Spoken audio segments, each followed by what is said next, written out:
This is Not Just a podcast where we get to know the person behind the job title. I'm your host Amanda, and today we'll be speaking to Mitch Churi, who is a creator. We chat about his theatre experience that had him travelling around the world, how he shows up authentically, and his career pivot. But more importantly, we speak about who he really is behind the job title. Let's get into it. Mitch Churi, welcome to the podcast. Wow, this is fun. This is exciting. You've got palm cards. The world needs to know. Soundproof curtains, 3 lights. Yeah, I know. We're very glam here. Overkill on the light. Must we have that giant balloon? Yeah, it is like a little bit blinding, but It's a little. It looks like it makes the skin look really good. Yeah, or really like dewy. Like I feel like I'm like a glazed donut. Like sometimes when the lights are on, it makes me I look wet. Well, you can get a bit of powder for that. I should powder it. Where's your makeup team? Well, They're off today. Yeah. Yeah. I had to do my own makeup today, which was really bad. Do they know who you are? I know. You should have blotting papers. My boyfriend on our first date pulled out blotting papers because he was like nervous and sweaty and that is really sweet. and he was blotting himself, and I thought it was really endearing. Like it could have given me the ick, but for me I was like, this is really quite cute. That is really sweet. And he's blotting himself. How long have you guys been together for? Oh my God, 2 and a bit years. Cute. 2 years, but there was like 6 months of like situationship. Oh, yeah. Yeah, that I was holding off. Yes. So just sussing the waters. Yes. And for that reason, we don't have an anniversary because it was like we didn't really start and it just kind of melted into it. Yeah. So we've just made up an anniversary. Yeah. But do you think as you get older, you don't even need to worry about an anniversary? I think so, but I like to celebrate those moments in life. Yeah. Otherwise, life goes too fast and then you get depressed and then you've died. Yes. So, you know. We were just talking before about how I'm half glass full, but maybe I'm not with these things. You're a pessimist. I'm an optimist. Yeah. I like to be because, like, you know, at the end of the day, what is the point of anything? So I like to celebrate the wins and enjoy the moments and go get the dessert.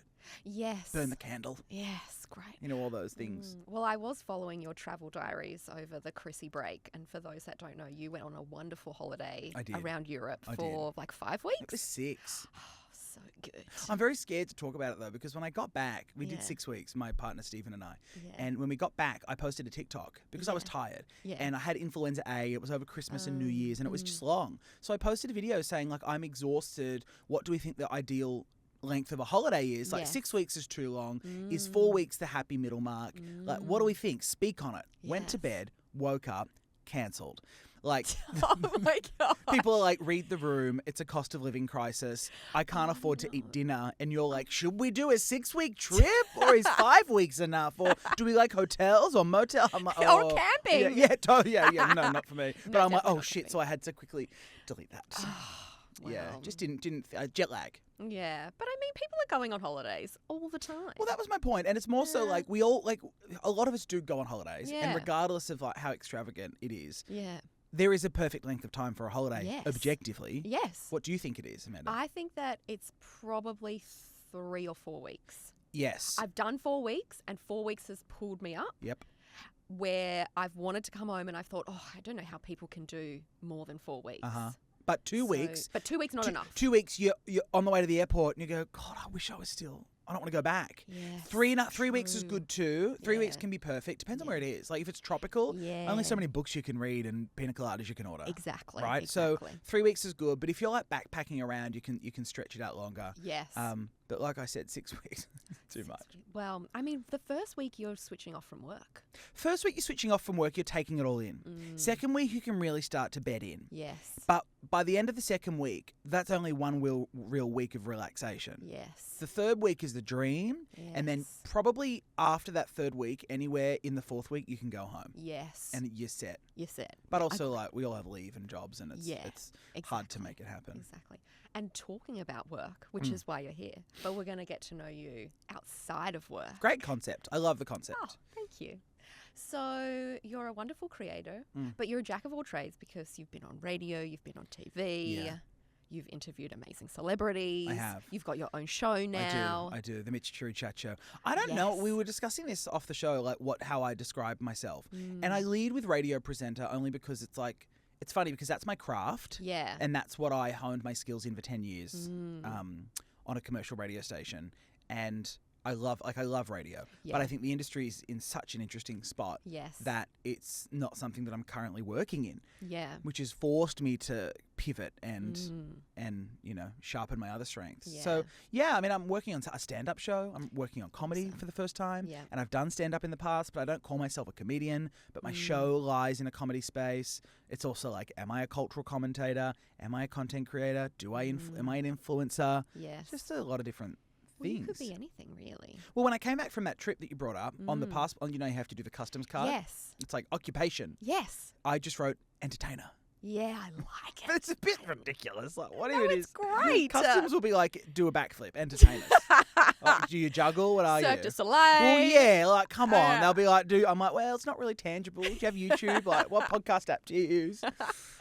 So yeah, I don't know. I'm more comfortable now in not having a real title. Yeah, awesome. It sits awkwardly with my parents, you know. Yeah, they don't really get it. Yeah, but I think the older generation, they're a little bit different to us, right? Well, right, they had to turn up for a 9 to 5. They had to get their pay slips, and it's a different world. Yeah. You know, I'm like, well, in the same way that, you could buy a house for $17 and a meat pie, I don't understand that. Yeah, I know. Will we ever? No, we never will. We never will. We never will. So before you were an entertainer, what was Mitch Churi doing? Oh my God. I was born prematurely. Do we want to go right back? Or is that Let's a bit go right is that too back. much context? I was born prematurely. I was in the NICU, Okay. premature baby ward, Yep. 2 months early, Okay. like 7 weeks. That's pretty early for all the mums at home. You were ready for life. I was ready to come out. Yeah. Mum was having a picnic and she said, he's coming. Yeah. And I came out. I was very unwell. I was a water polo player as a kid. Oh, that's fun. I know, How long did you do that for? I played water polo for 10 years. Yeah, wow. From 10 to probably from around 10 to late teens, 17, 18. Okay. But I loved it. And it got to the point where it was like, I could play competitively, Yeah. but I was the weakest in the group. Like I was in the teams. I don't believe this. No, I was. I was very buoyant, and I was in the position that didn't have to swim much. I was positioned right at the back. That would be like my dream position. Don't need to do too much, but part of the team. Or goalkeeper. I'm like, that's incredible. I can sit there and wait, tread water, and it's the dream. You don't have to swim. You'd probably get a lot of hate as the goalkeeper. A lot of shit, yeah. Well, you just get accused job. of not doing much, but then the buck stops with you, the ball stops with you. Yeah. Right? True. So I did water polo, but I was very much like the morale hire, which I have been most of my life. I was hired at Kiss FM as the morale guy as well. Like very much good for the team, good for the banter, and that kind of got me on air. But I've kind of lived my life just bringing some vibe and being the morale guy and seeing where that takes me. Yeah, okay. So before you got into radio and after water polo. Okay, interesting period of time, Yes. Did you go to uni? Or I did. Did you travel? Or? No, I did. Yeah. So I left high school and I went to the University of Wollongong. Shout out UOW. Yeah. And I did that for a month and hated it. Yeah. I did journalism and performance. So I was a theatre kid. Here's context. I was like a kid that grew up in theatre and studying theatre and doing representing Australia at a national level in a theatre company. Awesome. So we toured to London when I was 12. We toured to Hong Kong.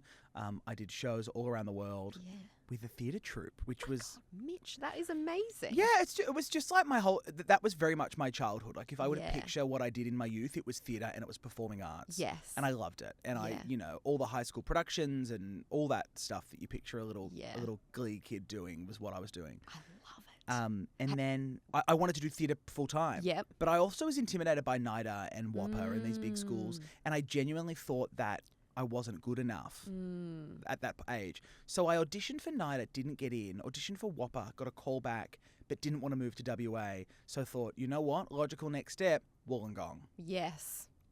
Well. Sydney, WA, Wollongong. The three big hitters of Australia.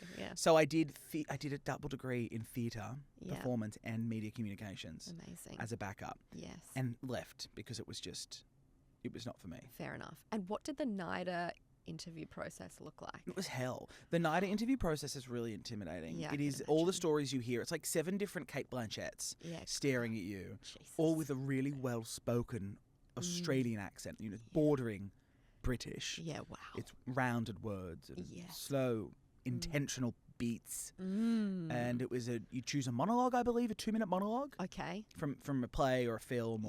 But then they'd look down on you. Like if you did a 2-minute monologue from Ratatouille, they'd be like, fuck he off. for real? Yes. Yeah. But then they want you to do like Chekhov, or the Three Les Sisters. Mis or Yes, something. of course. What did you choose? I chose, oh my God, let's see if I remember. Yep, I chose a scene from a West End production that James Corden starred in. Oh, yeah. Called One Man, Two Governors. It's a great musical, but James Corden was in it, and I love James, and it was just a ridiculous scene. Some guy rolling around. It was like very physical. Yeah, it was physical comedy. So did you have to roll around on the ground? Didn't have to, but I certainly did. Yeah, great. And then I rolled right out that door.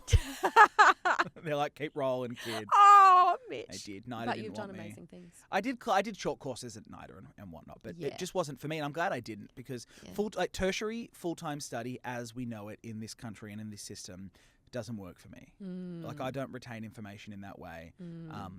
I very much like to get hands-on and work and jump in, and that's how I learn. And I learn from other people, and I learn from doing. But that's something that I have learnt myself over time. Yes, for sure. Yeah. I feel like a lot of people or young people these days are discovering that they don't want to go to uni. They want to go straight into the workforce. Yeah. They're doing perhaps TAFE courses, or they're teaching themselves things like AI and coding and all of that stuff. I know. And they're just going out and getting these jobs. Yeah. And it really, I know there's obviously a big debate right now around if university degrees are worth it. And I think for obviously a lot of career choices, yes, we do need doctors to study. If I were getting open heart surgery, I'd really love you not to have learnt via TikTok. Exactly. Yeah, yes. I'd love a medical degree. Yeah. But in saying that, you're right. Like, all power to the people. Yeah. Yeah. We We don't necessarily need that education. No. Like, I didn't go to uni. Yeah. I went straight into the music industry and learned everything on the job. Like me. When I was at Sony. Yeah. And then I guess here I am, and that's like shaped my career. But I didn't have a HEC step, which was great. Yep. See, I did, because I did a few little semesters at different places. Yeah. And so I paid it off because it was only 3 semesters, but I had a HEC step looming. Yeah. But I think that's really good, because we have to evolve and we have to grow, and we don't want our kids and the youth being held to this standard that is 30, 40, 50, 60 years old. Yeah. There's new ways to make money. There's new ways to have a career, Yeah. Like, and personal brand is everything. It is, if you want to be in that industry, right? Yeah.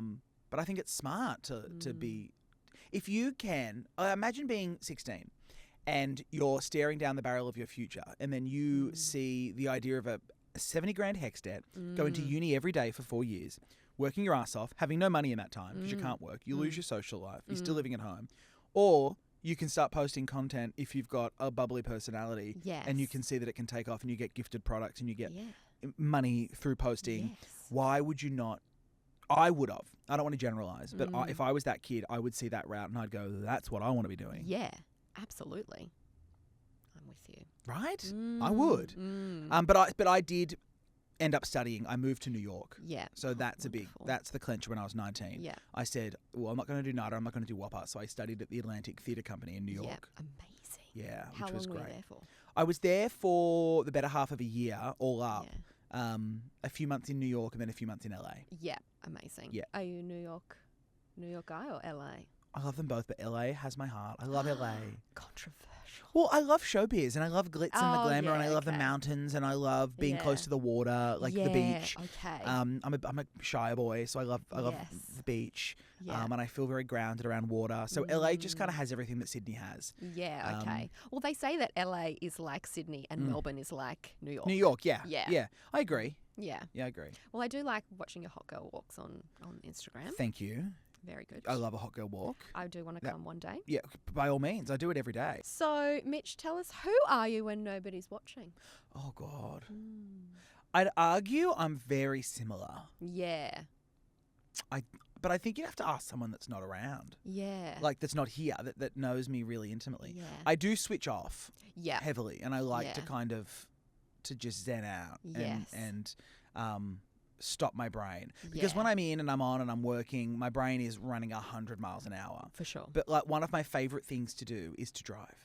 I love driving. And I love putting on the radio or putting on a podcast and just letting my mind wander. Yes. Because it can be crazy inside there. So Yes. so I am a more muted version of myself. But I've got many a hobby. I love cooking. I love cooking food, cooking videos. Yeah. I love to cook food. Yeah. I'm a bit of a nerd. I love a good YouTube algorithm deep dive. You know, when you sit down and you put one video on and then it recommends the next, and you go. The algorithm knows me so well. Yes. So I can lie there in bed and do 2-3 hours of YouTube algorithms. Yes. Like scenes from movies. Love that. I love a disaster movie. Oh. Like an end of the world situation. Oh, well, I mean, topical. Well, yeah, I mean, that's just watching the news at the moment, isn't it? Yeah. Ooh. Yes. What is your favourite thing to cook at the moment? And my second question, have you done a driving holiday before? Oh my God, good question. My favourite thing to cook at the moment is I'm big on toast right now. Toast is just so easy. bad. Well, recession indicator. Well, oof, but it is easy. Like you can put so many things on that bread. Yeah. You know, in different. Like I've never delved into the world of sourdough, and I don't think I'm that depressed yet. Yeah. Because it feels like a real intentional choice. As in sourdough making? Yes. Oh my! The people with the bread baskets, like they're in fucking Bethlehem, like putting Jesus, pushing down the river. I'm like, give me a break, making bread. No bread making for Mitch. No, I don't. I just am off the bread making. Fair enough. Right? Like, go and buy a loaf. It will be better. I promise you, it will be better. Yeah. Okay. And ask for it fresh. I'm sure you'll get it hot if you really want it. So I haven't fallen victim to the bread making yet. But I am loving toast. I'm having a real moment with granola. Oh, okay. That's come full circle. Yes. It's like it's 2013 again. But that's kind of my vibe. Okay, cool. Boiled eggs in the morning. You know, I live a real fun life. Yeah. It's healthy. Yeah. And driving holiday, have you done one? What is that? Well, I mean, you'd hire a car and then you'd go drive throughout all different towns in a country. So I've done that, yeah. I mean, I have done that. I did that a year ago. I flew to New York. Yes. And then flew to Arizona from New York. And then did the whole sort of Route 66. Oh, yeah. The kind of Midwest. I did the Arizona, the Utah, Vegas, New Mexico, LA, blah, blah, blah. Yeah. Which was great. And I did that with a friend and my sister. That's nice. But I've never done it in Australia. Oh. I'd love to get a Maui camper van and just that'd be fun. go to all the big fours, you know? Yeah. Well, I know a couple of people that have done that. But fitting out vans is become a real thing now. It's a thing. Yeah. It's a thing. You know where you should do a driving holiday? And this is just because I've stalked your socials and know that you've been to Scotland a few times and England. I've done a driving holiday through Scotland and England, and it was probably one of my favourite trips that I've done, and that was 4 weeks. Yeah, see? And it was perfect. Was so good. See, I just did Scotland. And I did drive around, but it was for 2 days. So it's not really a driving holiday. It's, you get to the hotel and But I also did it midwinter. So you're driving with snow tyres on and it's the icy roads and roads get closed. You can't go to the water because it's freezing. So I'd love to do that. Ireland would be great. Oh, yeah, I'd love to go to Ireland. There's something about having a car that makes it feel like you're living in that area, right? Yeah. You get your car, you get your drinks, you can go through the drive-through. True. You can put your bags in. It's easy. Yeah. Well, I think you control the whole day when you have the car. I think when you don't have one, you're kind of at the mercy of public transport or Ubers and tours and all of that stuff. Did you love Scotland? I loved Scotland so much. Where'd you go? I've done Edinburgh a few times now. Did Pitlochry. Yeah, I did Pitlochry too. It's so gorgeous. Beautiful. Yeah. Inverness, Oban, which I want to retire to. Isle of Skye and Portree. I never got there. Oh, you gotta go. Yeah. It's so stunning. Fort William, Glencoe. I think that's the classic Australian in Scotland because I did the same thing. We missed Oban, and we went past Inverness and we did Loch Ness because why not? You know, had to go all the way up. Loch Ness. I mean, I really looked for Nessie. I did too. Yeah, I did. You know, do you know there is actually a Nessie at the bottom of Loch Ness? Like a life-size model of Nessie because they filmed a film in like the 40s or maybe the 50s. I feel like I may have seen that film. Yeah, you're that deep.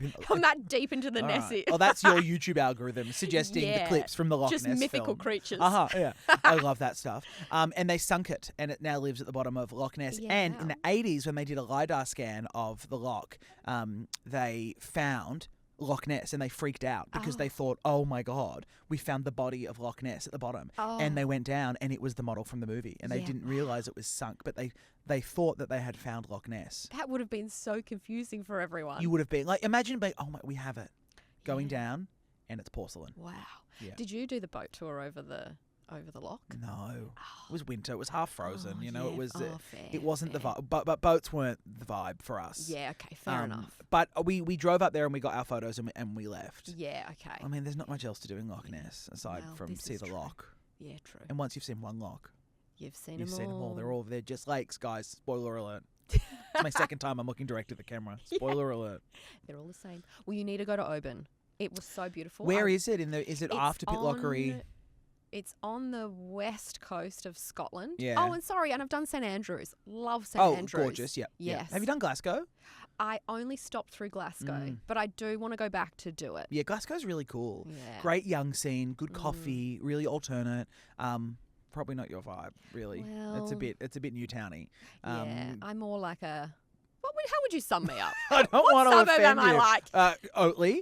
Yeah, Oatly. Okay. Oatly pub. Oatly pub, yeah. Bougie on a budget. Oh yeah. Which is a major compliment. Thank you. I love Scotland. I loved Yeah. Edinburgh. I thought it was really gorgeous. Yeah. I've been there for New Year's before in the city. Scotland feels, and so does Ireland, to be honest, because I Yes. was there as well recently. They all feel very similar to Australia in the sense that it's a working class economy. Yes. Majorly multicultural country, lots of immigrants, and they have a massive drinking culture. Yeah. And it's all rooted in the working class element and the Yes. drinking, which is very Australian. So I felt very at home. Yes. In Ireland. Well, there's lots of Aussies that make the trip over there, God, right? there's so many Aussies everywhere. I know we are everywhere. First every corner, like even in London. Where did I go? Hackney. It's just all I could hear was the Aussie accents. Shepherd's Bush. We're all over it. Shepherd's Bush. Jesus, burn that bush to the ground. My God. Have you lived overseas? No, but I'd love to. Yeah, me too. I just haven't had the, opportunity, chance. Maybe I just haven't put it out there to the world. See, I'm a big believer in you got to make what you want. Yes. Like, especially in these last 12 to 18 months, I've sort of had the realization that nothing will come to you. Yeah. You got to go to it. Yeah. You got to make things happen in life or else. Manifest it. It's not even manifest. It's like make the call. You know that audio? Like, what if you just called Taylor up? Like Kris Jenner, like call Taylor Swift. Just call her up. Yeah. Like my mantra in life is just call, make the call, do it, text. I like that. Because nothing's going to come to you. No, you know. You're right. Well, maybe Scotland's on the cards. I might move to Oban or St Andrews. I really post love 60. St Andrews. Post 60. I think you're. Are we the right. same age? How old are you? Can I ask? 34. Okay, yeah, similar. Yeah, I'm 30. So yeah, close. show off. Yeah. Well, sorry, just had to get that on the record. Third time at the camera. I'm 30. Although on TikTok recently, people keep accusing me.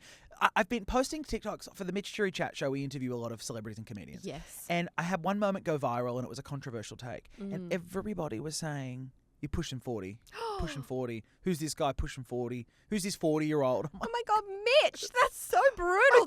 I'm basically 29. I just turned 30. They're brutal online. Oh, Jesus. it's awful. They're all children. Yeah, they're all these bloody 12-year-olds. Actually, they've been fired. Not fired. They can't be on the social media anymore now. I know, the 16-year-olds. Yeah. Isn't that odd? Well, I think it's good, but I don't understand how we're going to check it. Well, I guess it's up to the social media companies. Maybe. But do we have to scan our passport? No, I'm pretty sure how it works is you have to. So you put your age in. I'm probably making it. I'm going to butcher this. You're just completely lying. Cut this from no, the tape. Keep it. This shows authenticity. You put your age in, but you could lie. You could say I'm 35. You could lie, but I'm pretty sure the social media companies have some sort of tracking stuff where they'll see which friends you've got. Oh, and if all your friends are 13. I think that's how they're doing it. Either you're a creep or you're a 13-year-old. Yeah. It's like both an issue. There's something that the social media companies are doing to be able to keep it in check. Yeah. Yeah, I don't. That's something that worries me. Yeah, I don't want to think about Many that. things worry me, Amanda. I'm a worrier. Well, I That's am as something about well. me. Are you? Yes. Is that from your mum or your dad? Probably mum. Yeah, my mum's a worrier. Yeah. Shyer mums, they worry. Well, I'm from the country originally. Oh, where are you from? Griffith. Oh, Yeah. Lake Burleigh? No, Griffith, New South Wales. Oh. Not Canberra. Not Canberra, Griffith. I don't know why I'm thinking of the Lake Burleigh Griffith.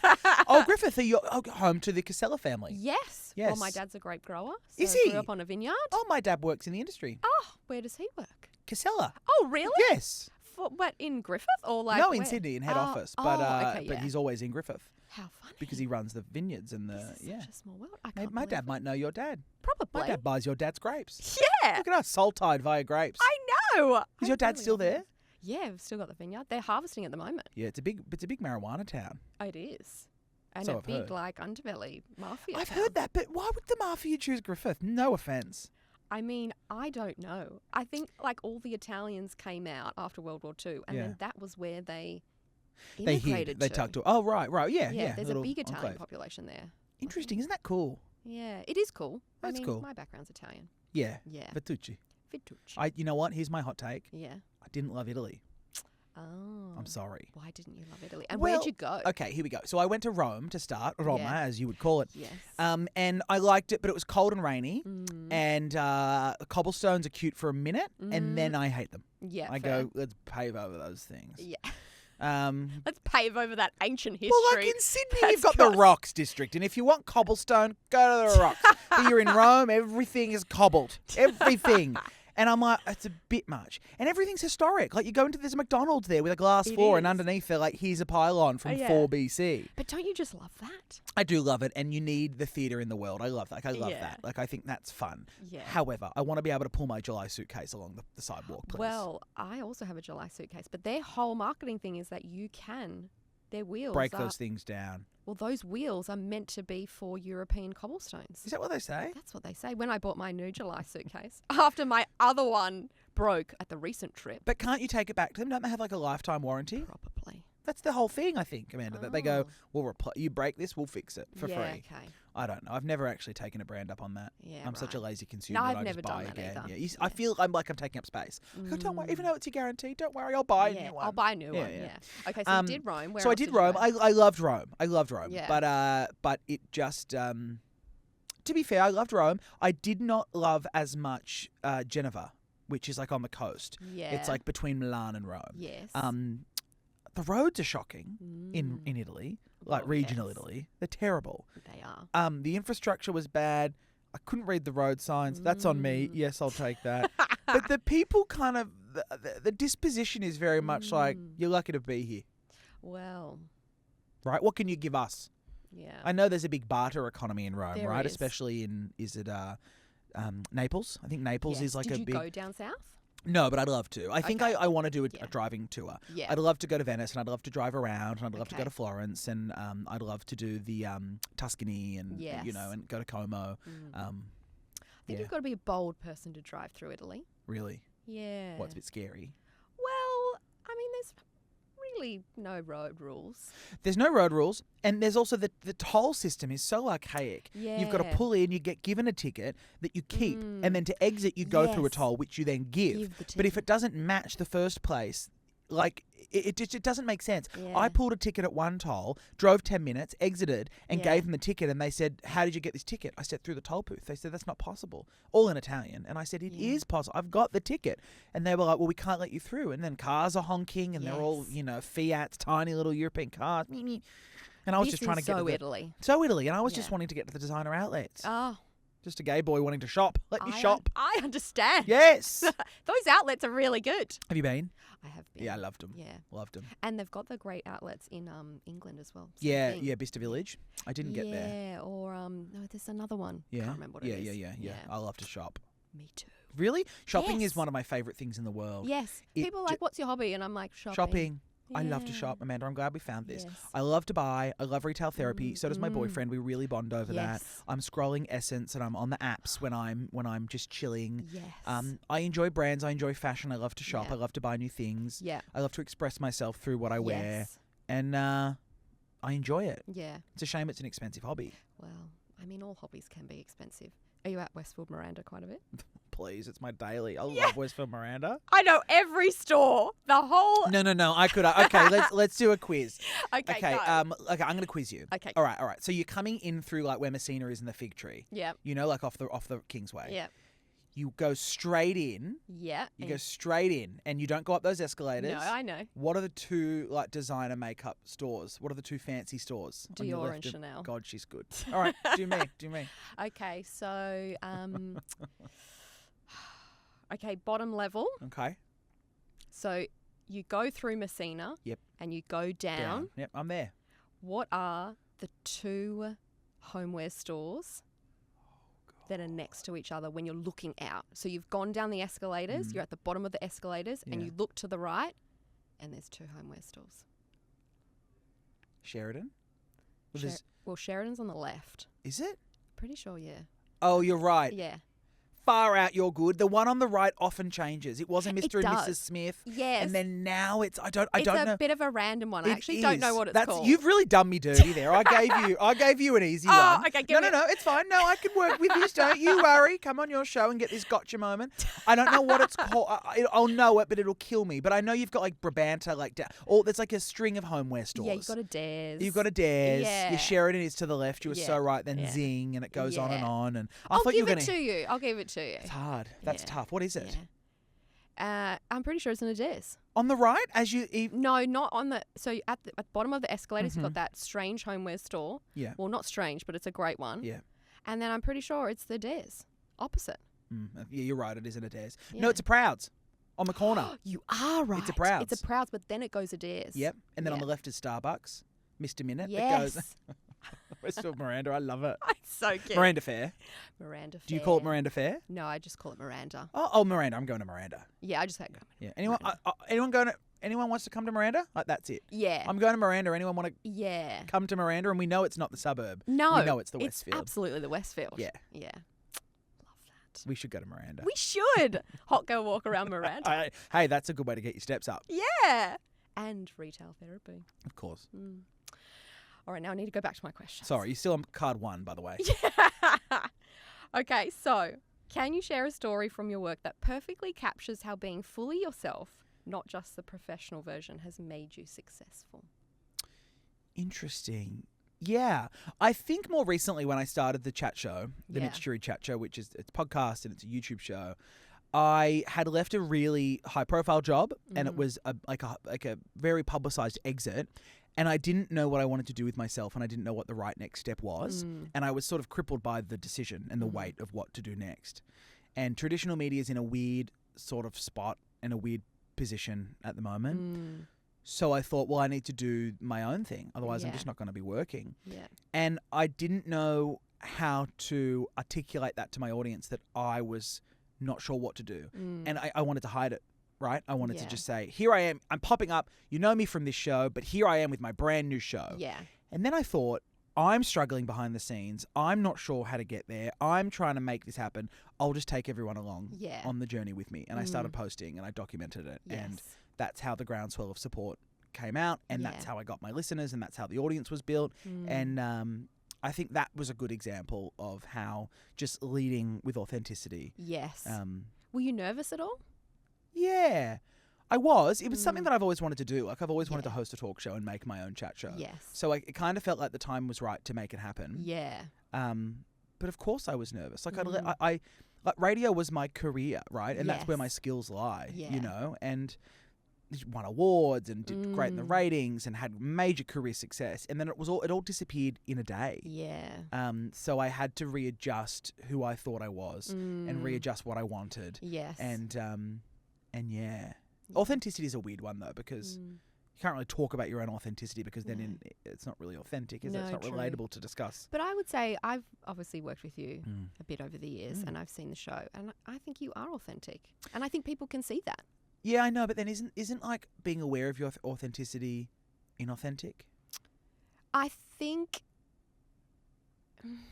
I don't know if I would say that. I think that you can just be, knowing that you can just be yourself is being authentic, right? Like if you know that you don't have to hide yourself or part of yourself. So my CEO who I work for now, he came on the podcast and he has spoken quite openly for many years about being a openly gay CEO. Yeah. And he grew up in South Africa. Wow. And he hid it for so long. And he was in the banking world and finance world back, like, I mean, he is, I think, in his 50s now, so that was way back. And he just felt like he could not be his authentic self and had to hide it. And he would, he talks about how he would come in on the weekend and all of, you know, the finance bros would be talking about, you know, the chicks and they've been shooting on the weekend and they've been doing this. And he was like, oh my God, there's no way I can tell them that I was down at the gay club having the greatest time. Yeah. And then he talks about how when he was approached to take over this CFO role at this big company, he was like, I just want to go into this company. I want them to know who I am. And so he sat down with the CEO and said, there's something that I need to tell you. And the CEO was like, oh gosh, what's happened? And he goes, I'm gay. Is there a problem with it? And the guy looked at him and was like, I'm Jewish. Is there a problem with that? And he said that there was this immediate relief that came off him. And ever since then, he's just been leading that. Yeah, out and proud, but leading the charge of, like, be who you are at work. It's okay. Yeah. It's funny though, isn't it? Like, I mean, the entire media industry and tech industry now is run by gay people. Yes. Like all the owners of these giant Silicon Valley companies are all gay men. Like all the, you know, godfathers of AI are all gay men. Like Peter Thiel is gay. Yeah. Sam Altman is gay. It's wild. Yeah. So there's certainly an underground elite gay club that I'm not invited into. Like, hello. Well, I feel like you're doing sign me up. Things. Yeah, oh, of course. But I mean, like that tech money, you know, the billions, the trillions. You might soon. Who knows? Yeah. Am I driving to or through Silicon Valley? Westfield Miranda, who? I'll buy Westfield Miranda for you and I. Close it down just for you and I and our mums. I think you're very true. You have to live authentically. I think, I don't know, like I'm openly gay and I'm openly gay on air. Yeah. And that I had issues when I first started in radio with that. But the tide changed when I first got on air. It was 2016. It was my first ever year on air as a radio host. And then the same-sex marriage plebiscite happened 2017. Yeah. And I was still in the closet. But I was also 22, 23, so I hadn't come to terms with it myself. Yeah. So I came out the following year at 2018. Yeah. Yeah. And never came out on air. Just started talking about partners, and I never had any issues. Yeah. None. Good. Yeah. None. Good. Yeah. Well, it's like you're paving the way for the next generation to know that it's okay. Yeah, I think so. I hope so. Yeah. It's one of those things that you don't even realize you're doing, or the impact that you potentially may have had. Yes. So I'll just keep being me. Yeah, good. But I think that's being authentic. It is, but there's also a lot of criticism on that. Like you get a lot of people saying, "We don't have to talk about it. Just just be yourself, and if it comes up, it comes up. But you don't have to make it your whole personality." To which I mean, I tend to disagree because if you let these things fester and you let them disappear and melt away into the shadows, that's when you risk the loudest voice, which is homophobia or discrimination, rise. So I'll proudly keep talking about it. And I've worked through my shit with my sexuality, which there was quite a bit. Yeah. And I have no shame in it. It's only a reflection of the person bringing it up. Yeah. Do you mentor people? I do some. Yeah, I do have a few. Yeah. I'm open to it. Yeah. Slide into the DMs if you need any advice, kids. Yeah.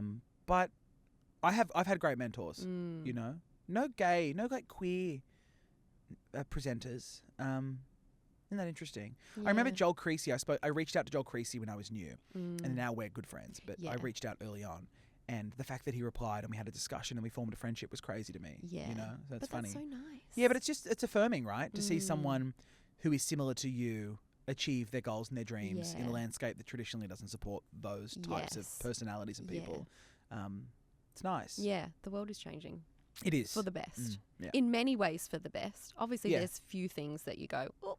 Yeah. Like obviously what's happening at the moment. Yeah. But I mean, I also get accused of being a watered down, like palatable gay, What does that mean?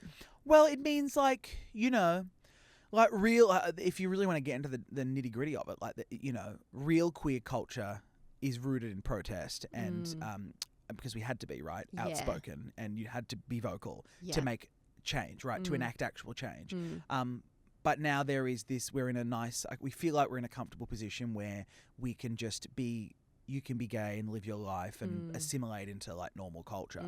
But then there is the argument of, well, of course you can work and be gay because you're passable, or you're not you're an inoffensive gay man, or you're not feminine presenting, right? Which I take in my stride and happy to discuss. But, I get accused of, passing or skating through, but it's like everyone's queer journey is so individual to themselves. Yeah, I am this is me. I'm not putting on a straighter voice or changing who I am so I can get work. Yeah, this is still who I am, and it doesn't negate the challenges that I've faced by being openly gay in the entertainment industry, which I've had many conversations saying I don't think you could have a number one breakfast show, or you could have a breakfast show in this market being an openly queer person, which are discussions that I have had. Yeah. So, yeah. It's a big topic. That is a big topic. It's a big one, isn't it? Yeah, yeah. Well, maybe this is sort of my next question. Yeah. Could focus on this a little bit. But what's something you're deeply passionate about that would surprise people who only know you professionally? Oh my God, I was going to say my family. Like, I really do love my family. But that's such a boring answer. Yeah, we're going to cut that for sure. Yeah. I would too. I don't know. I really don't know. And maybe this is me realizing I need to have more hobbies. What am I passionate about? I really love entertainment. Like I'm a media junkie. Yeah. You know, like I listen to the news. I love politics as well. Oh, okay. Well, there you go. There you go. Okay, there's one. I love international especially American politics. Yeah, right. I listen to countless UK and US political podcasts. Okay. And I read all the trade press, and I read all the political press, and I watch all the junkets, and I watch all the not the junkets, the press conferences. And I just find it really interesting. Yeah. I really love all the pundits. I know all the commentators. I follow them all. I live stream, you know, MSNBC and CNN. And I love to watch Sky News and Fox News to see how everyone is covering everything. Yeah. I find it so deeply entertaining. And you obviously, I find this very confusing, but you obviously know this. American politics and all of the states and all of like how they do that is so confusing to me. Yeah, like the Electoral College? Yes. Yes. Well, I mean, it makes sense when you break it down. So in America, they have the Electoral College, which is not dissimilar to how we have our, you know, like electorate system and our MPs, right? Yeah. But it works that way because of like how population is dispersed, right? So if they gave like every person's vote, it can't just be the value of every person's vote, right? Yeah. Because you've got 20 million people in New York and 6,000 people in the middle of Wyoming, right? Yeah. So then the country would be ruled by who New York wants, right? Yeah. And New York is a left-leaning state. Yeah. So they've got the Electoral College, which gives every state a certain amount of electoral votes, which has a weighting, right? Right. So that way it's equally distributed in theory. Yeah. But the interesting thing about America is people say, you know, Trump, who won the most recent election, the majority of Americans wanted him, right? I mean, the truth is, it's the majority of Americans who voted. Yes. You know, which is 1/3, I think, of the population. So 2/3, the majority of the country did not even vote. Yes. So in reality, he's got the most votes of those who voted, not the country. No. It's so interesting. And do you feel that you should have compulsory voting like what we have? Look, I'm not one of those people that believes in the whole conspiracy. Like they want to chip in us, they want to monitor us. Like they want why we shouldn't have to vote. Like the government controls. Like guys, they're there. They're going to be there. Yeah. Like they can barely organize. Right, like our Medicare, or they can barely organize an election, or they can't even run their own party. Like they're not trying to micromanage your life, Jeff. You know, like you're not that special. No, you're really not. So I don't mind. I like compulsory voting. Yeah, I mean, I'm with you. Why not? Yeah. Right. Like I'd be more dubious in the States if the state said compulsory voting, just the way that they're going now. You know, like leaning into fascism. I think it's a slippery slope for them. But somewhere like Australia, I think the difference is money. So money in the US political system is key to everything. Yes. People like you and I, Amanda, in America, if we lived in America, we would donate to our politicians. Yes. We'd give them money. Yeah. How insane is that? It is when you think about it, because we don't do that here at all, really. Ever. Or some people, I guess, maybe do. Or would like, they not? if you run a company or if you are in your local community, because our system, the parliamentary system, is so localised with MPs and local councils. So, I guess if you want to donate, you can see the direct result in your local area. Yes. Sure. But in America, people donate to Donald Trump. He sends emails with bank transfer notices, and 80, 90-year-old pundits are sending in $20, $30, $50. Yeah, it's wild. I think it's really disappointing that it's so involved. Money has played such a pivotal role because it is inherently corrupted the entire sanctity of politics, right? Like you look in the UK. I haven't thought about it like that, but you're so right. Well, I mean, money is the root of all evil, really. Yeah. We love it. We love to shop. We know we love money and need money. But the American system it lives and dies on on money and donations. Yeah. You know? And whoever is in power is a direct result of who has the most money, right? And I mean, like, I don't want to take political sides, but you look at Donald Trump, who is backed by multiple billionaires and trillionaires. Yes. And now he's got all this power, but then it gives them unfair leverage. So they help him get to power, and then all of a sudden he owes them a favor, right? Yes. That shouldn't be how politics work. No, you're right. You should be doing it for the people and Correct. wanting to Correct. better the country. Correct. Yeah. And we're getting there in Australia. I mean, you know, you've got Gina Reinhart, who's backing Pauline Hanson. Yeah. And the rise of One Nation. And Gina's the wealthiest woman in Australia. So we're getting there, and it's worrying. That is concerning. Anyway, I could go on about politics for ages. Well, my next question was going to be, if you could be known for something completely different than what you're known for now, what would it be? My mum really thinks I should get into politics, but I think I've said too much on the public record. Like, I've hosted a podcast for the last 6 or 7 years. Yeah. I've been on air. When I was on radio. Make you more real? I guess, but I more mean like they could go and find something and go, look at this ridiculously problematic thing that he said. My defense would be that I was 21, 22, 23. Yeah. But I mean, look, if Trump can get away with the horrific things that he's done, the files, I can, get away with saying something salacious, 2020. 6-week holiday or 4-week holiday. If that's my word. I'd like to do politics. Yeah, okay. But I don't think I don't know. I don't think so. That's a later in life thing. Okay. Yeah. So what would you be known for then? If it's not politics. I don't know. Isn't that sad? Having great hair. I do love my hair. Okay. Well, you do have great hair. What don't you like about your hair? No, I love it. I love my hair. I'm trying to change it now because I had the quiff for 15 years. Right. I haven't changed my hairstyle, Amanda, since I was 13, 14. I really don't know. What would you say? What do you think the answer to that is? For you or for me? Well, for me and then for you. I'm the guest. Well, I feel like for you, it could either be personal shopper at Westfield Miranda. I'd love to do that. A walking tour guide. Correct. Yep. Or it could be politics. Yeah. Yeah. One of the three. Yeah. I'm not sure. My career is in an interesting spot at the moment where it can take any form. Yeah, but so that's exciting. It's exciting, but it's scary. I mean, so do you work full time? Yeah. Right, so you have a salary. Yes. See, I don't. So I just make money as it comes. Yeah. Which you can have great months and then you can have really quiet months. And I'm struggling at the moment with having a quiet day and feeling really guilty. Right? I feel guilty about that as well, though. Really? Yeah. But why? Because you've got a salary. Like your work is equally distributed over a certain period of time, so you can afford yourself to have a quiet day. No. No, because I go, I'm earning this. I'm earning this monthly salary. Like I want to be busy for my employer. Right. Like I don't really want to have Capitalism's got you good, Amanda. Know. Jesus. I was born to circle back. Right. I'm a corporate gal. Oh, I was, but I've had to grow accustomed to making my own money on my own time. Yeah. I just feel guilty because that's more empowering. It is empowering. I also am my biggest fault is that I compare myself. And I do, unfortunately, fall victim to jealousy. And it's just who I am. I'm a jealous person. I get jealous of what people are wearing. I get jealous of lunch. If someone has a better meal than me, I get jealous. If my boyfriend orders a steak and I get the chicken and his steak looks better, I'm jealous. Yeah. And it can throw me off. And I really trying to work on it because I don't know where it comes from. Yeah. But I get envious and I get jealous and I pit myself against people that don't even know me. Yeah. And it's bad. But I think that everybody does that. And I think that's the problem with social media, right? Like, yeah, it is. But you can also work on not giving a shit, can't you? Like, you have to. Yes. Otherwise, it cripples you. There's always someone doing what you want to do better than you. This is true. Yes. So you can't change it. Yeah. What are you doing to try and help that? If you don't mind me asking. Cut my screen time down. Yeah, okay. Being mindful.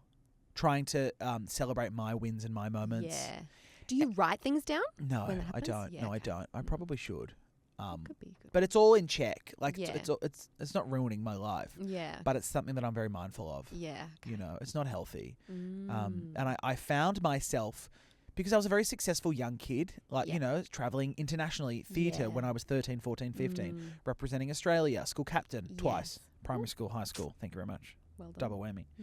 Cut that. Keep that. Put that at the start of the episode. Title of the episode. Twice school captain Mitch Churi. Re-record your intro, babe. And radio at 19, my own radio show at 21. Consistent, achievements. Yeah. So I think that really fucked my frontal lobe development because I find the need, like I'm a frog from lily pad to lily pad, needing to continually grow and jump from success to success. Yeah. So when there is something that I don't conventionally perceive as a successful period, it really throws me. Yeah. You always want to strive for better. Yeah, it's not even but it's also why. Like why do I care that it's even if I'm perceived as to having success. Yeah. That's enough for me. So and it's not healthy. So I'm trying to work through that. This has really turned into therapy. Can we go back to Westfield Miranda? We can go back to Well, my next question was going to be, what's a lesson outside of work that you've learned that made you better at your job? Well, I think that. I mean, I think trying not to compare myself. I think I've learned so much about myself in the last 12 months. Yeah. The big lesson, and I think for anyone listening or any creatives or young kids, is you have to make the call. I've said it earlier in the episode, but you have to make the work. It will not come to you. Yes. Everything I've ever achieved or created in my life, I have made happen. You know. With great people and great support and great help and great mentors and people that have opened doors. But it's been because I've pushed or I've asked. Yeah. Right? You've got to ask the question. Yeah. You know? What's that ridiculous cliche saying? Like you miss 100% of the shots you don't take. Which is true. Yeah. You know, I'm a very regretful person. I don't live with any regrets, but I will feel them and then I'll let them pass. Yeah. But my kind of mantra at the moment is I don't want to have regrets, so just do it. Yeah. I'd rather regret it failing than not doing it at all, right? But at least you acknowledge that and you're aware of it. Yeah. There are a lot of people that go through life not aware of the things that perhaps make them into... I know, but that's also because I'm on a podcast and you're asking these questions and we're talking about it, you know. So how much of it am I practicing daily compared to how much I'm talking about it now? Yeah. Get me back in 5 years and let's see if what I've achieved and what I've done and how bitter and twisted and grumpy I am. Well, my last question is... I know! My God! And just off the record, Amanda has 12 cards. And just shuffle them and get one random. Because, get a random card. Or are there no questions on there? Are they all a prop? No, they're all questions. But you haven't asked all those questions. Well, we've touched on majority of them. Have we? Into, good. Oh, okay, good. In ways, we've touched on them. Oh, God, you're better than I was giving you credit for. Oh, thanks. I thought you were still on card number 1. Oh, no. I've secretly moved them. Better than I am. You've distracted like a baby when you're trying to feed it vegetables. You know, like you bake it into the spag bowl so they don't know. I haven't realised that you've been... Yeah, just sleight of hand there. Yeah, worked. Magic. Magic. That's my hidden talent. Yeah, Magic Bertucci. So my last question for you is, Mitch Churi, what is your hidden talent? Okay, so I can play the theremin. What is that? The theremin is, the X-Files theme song? Yeah. I play the theremin. It's the only instrument that you do not touch to make sound. It is like an electromagnetic force field. It's a big bass, big wooden block with a big metal pole, and you control it with your with your electromagnetic field of your body. So cool. I feel like you need to put that on your Instagram. I might. I have in the past. I have in the past, but I stopped. I stopped performing. How long have you done that for? I picked it up during COVID. Oh, okay. So a new hobby. Yeah. Well, COVID was 6 years ago. Well, yes, true. But when I began. Yeah, it's a new hobby. Yes. Yeah. Hobby / hidden talent. Yes, correct. And what drew you to that? I wanted to be different. I love it. Stand out from the pack. And it just is silly and dumb and ridiculous. Yeah. Like, I didn't want to learn the saxophone. Everyone can play the alto sax. So I did the theremin and I loved it. Yeah, cool. Yeah, I really love it. So that's kind of, that's that. I love to cook. Yes. I really love to cook. I love aeroplanes. Oh, yes. Like, I've got a little... I love the livery of planes, which is like the tail and the artwork on planes, like the Emirates livery is there, red, green, and green and black. Now this is so funny that we're talking about this because I love travel, but planes, and I can normally pick by just the tail what the airline is. Yeah, correct. Yeah, yes. Well, that's the livery. The livery is the artwork and the tail imprint flag. More professional than me. I'm like, that thing on the tail. Well, once I learn, I'm annoying, and I'm like, that's the livery. I also love playing like Airbus and Boeing, and I love researching the planes and the new additions and why they've upgraded. And I love the Airbus A380, and I have a bit of a thing about planes. Yeah. Have you done the Dreamliner? Oh, yes. The Dreamliner I feel is better than the A380. No, I prefer the A380. Why? With Dreamliner isn't aging well. Also, A380 no crashes, touch wood ever. But at Dreamliner we have had one. Right. The Air India crash, which was pilot error, so we've been told a legend. Okay. How long ago was that? 12 months ago, wasn't it? It was recent. That one. Yeah. Oh, okay. They took off and they immediately crashed, and that one guy survived. It was a whole dramatic story.